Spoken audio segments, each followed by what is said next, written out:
This is FIFA 23. There it is! It's insanely realistic, thanks to hypermotion, a new technology that captures animation from real football matches using machine learning. To understand how far FIFA animation has come, we've got to look back to where it all started. I'm Kantcho, game design director on the FIFA team. I'm going to give you a quick breakdown of how gameplay has evolved over the years on FIFA. The first FIFA was released in 1993. It's so funny to see this. I used to play this as a kid. I love this game. The big innovation here is that it was the isometric view. An isometric view is an angle that makes a 2D game look like it's 3D. This was pretty revolutionary for the time, as other games showed a top-down view, side view, or bird's-eye view. The way they're running around and dribbling, this is not based on motion capture. This is based on an animator hand-keying individual frames of animation. This was the same until 1997, when French football player David Ginola acted out motion capture for the game. And that's when the first polygonal, or 3D, virtual football players were born. And over the years, more polygon lines were added, making the players look more and more lifelike. But a few extra lines doesn't make a human look, well, human. So from FIFA 2000, designers sought to give players real emotion. And he made it look easy. Players performed extravagant goal celebrations and arguments with the referee. But the facial modelling was a work in progress. Enter the PS2, a huge milestone for FIFA 2001. And that gets us off the mark nicely. The hardware had about 10 times the processing speed of the PS1. For the first time, animators could give players unique faces. David Beckham went from looking like this guy to having a slight resemblance. And over the next 20 years, the animation kept improving, still filmed in EA's motion capture studio. Here we are at the start of the match. Now, as we move on to FIFA 2013, you see some improvements there, but actually the animations are still a little bit rigid because they've been captured in a motion capture studio environment where it's not the most authentic real match scenario. But for FIFA 22, EA's motion capture technology got a complete overhaul.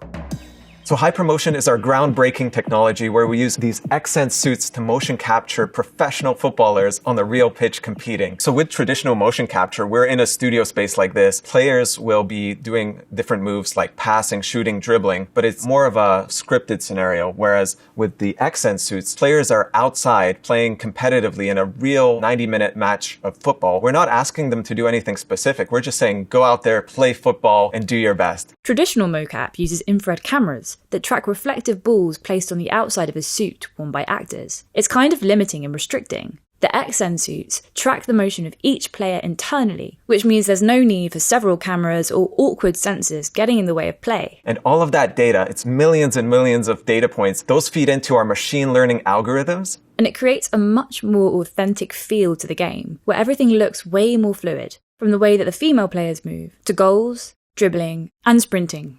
So how does the machine learning algorithm work? So in this video, you can see how the machine learning algorithm is detecting what is a jockey. A jockey is a skill move made by a defender. The defender positions themselves in between a striker and the goal, preventing the striker from scoring. And the algorithm is able to distinguish between a jockey and a sprint, for example. If I'm running and sprinting, that's not a jockey. The machine learning understands that. So that's the first part, detecting what is a jockey motion. So it's got to be low to the ground. It's got to be crouched. We take that data and we feed it into the system so that it understands like this jockey motion was facing this way, another one was moving back but facing that way. So all of those permutations, they're getting connected by the algorithm. When you actually play the game, it's outputting animations real time that actually look like a real professional footballer jockeying and defending in that 1v1 situation.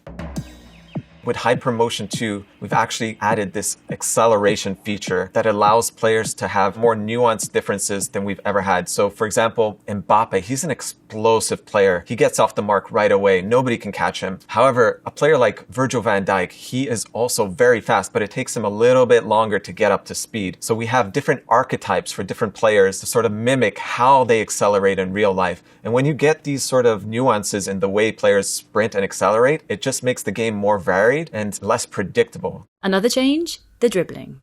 Animators have been able to add way more personality this time. Players can now turn way more quickly to get past defenders. Their feet are actually planting on the ground. Every step makes sense. It's not like the sliding that you saw in the previous versions of the game. So the game is actually looking more like real football than it ever has. The animation team has also made aesthetic changes to the game. See how the grass now flies off the pitch as Mbappe slides on the floor. The shadows are also more exaggerated, creating a more cinematic feel. The net strings now ripple when the ball hits the back of the goal, based on the 3D geometry of a real net. But as FIFA gets more and more realistic, where do animators draw the line? And how do they approach the Uncanny Valley? Basically, that creepy feeling people get when a fake human looks really realistic, but there's something still slightly off. I was actually an animator for multiple years on FIFA. The Uncanny Valley is something that we're always looking at. We don't want to make the players so ultra-realistic that it's sort of off-putting. But the way we do that is we stylize things. We don't just make it super realistic. We make them a little bit quicker to accelerate, or when they shoot the ball, it's a little bit more powerful. So exaggeration is key in making things feel right, even though they're not 100% realistic. For FIFA 23, developers captured a women's match for the first time. We first introduced women's football in FIFA 16. That was a big year, the first time we've ever had women playing in FIFA. Really is perfect timing. When I look back at this footage, it looks good, but I noticed that all the motions are actually based off men's motion capture, because that's what we had done in FIFA for so many years. Now, as we get into FIFA 23, because we've captured 2 women's professional teams, all that data is coming through and it's feeding the women's game. The women's game looks so much more authentic. They're kicking properly, they're dribbling, they're moving. It looks completely different than when you watch the men's game. We also have signature run styles for the women's athletes. Some of the star players like Sam Kerr, you can notice the way she's running here. It looks just like she does in real life. And not only her, there's a few other star female players that we have signature star run styles for. And what other industries could benefit from hypermotion? The technology of using accent suits and capturing outside of a studio, I think that will work really well for like films and any other spaces where you just want more natural movement. That's what we get with these suits. You're less restricted, you can be outdoors, you can do what you need to do to get that authentic motion. That's what it's about.